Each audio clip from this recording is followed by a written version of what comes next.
Aladdin and the Magic Lamp. There once lived a poor tailor who had a son called Aladdin, a careless, idle boy who would do nothing but play all day long in the streets with little idle boys like himself. This so grieved the father that he died. Yet, in spite of his mother's tears and prayers, Aladdin did not mend his ways. One day, when he was playing in the streets as usual, a stranger asked him his age and if he was not the son of Mustapha the tailor.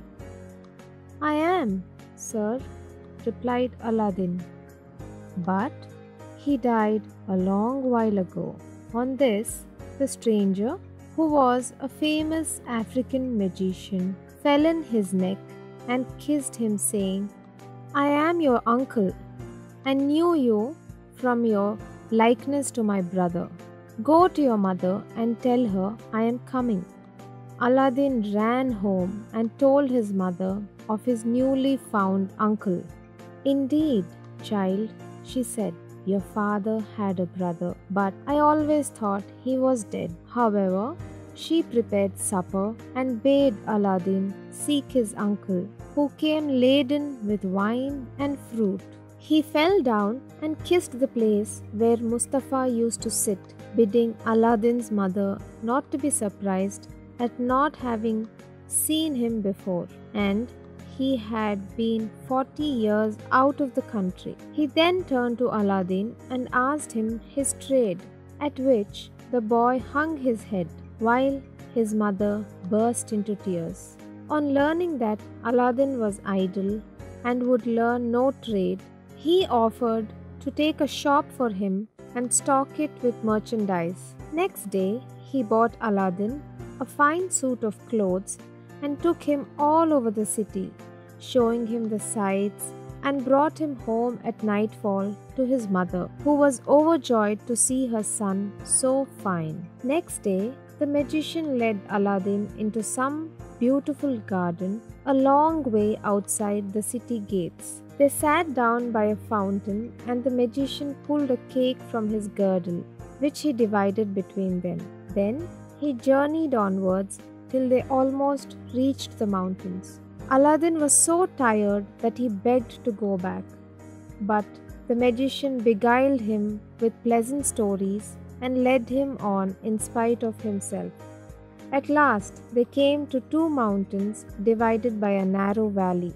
We will go no further, said his uncle. I will show you something wonderful. Only do you gather up sticks while I kindle a fire. When it was lit, the magician threw on it a powder he had about him, at the same time saying some magical words. The earth trembled a little in front of them, disclosing a square flat stone with a brass ring in the middle to raise it by. Aladdin tried to run away, but the magician caught him and gave him a blow that knocked him down. What have I done, uncle? He said piteously. Whereupon the magician said more kindly, Fear nothing, but obey me. Beneath this stone is a treasure which is to be yours, and no one else may touch it. So you must do exactly as I tell you. At the word treasure, Aladdin forgot his fears. And grasped the ring as he was told, saying the names of his father and grandfather. The stone came up quite easily, and some steps appeared. Go down, said the magician. At the foot of those steps, you will find a door leading into 3 large halls. Tuck up your gown and go through them without touching anything, or you will die instantly. These halls led into a garden of fine fruit trees. Walk on till you come to a niche in a terrace, where stands a lighted lamp. Pour out the oil it contains and bring it to me. He drew a ring from his finger and gave it to Aladdin, bidding him prosper. Aladdin found everything as the magician had said, gathered some fruit off the trees, and having got the lamp, arrived at the mouth of the cave. The magician cried out in a great hurry, Make haste and give me the lamp. This Aladdin refused to do until he was out of the cave. The magician flew into a terrible passion and throwing some more powder onto the fire, he said something, and the stone rolled back into its place. The man left the country, which plainly showed that he was no uncle of Aladdin's, but a cunning magician who had read in his magic books of a wonderful lamp which would make him the most powerful man in the world. Then he alone knew where to find it.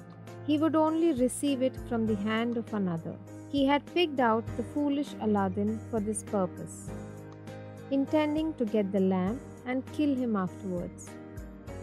For 2 days, Aladdin remained in the dark, crying and lamenting.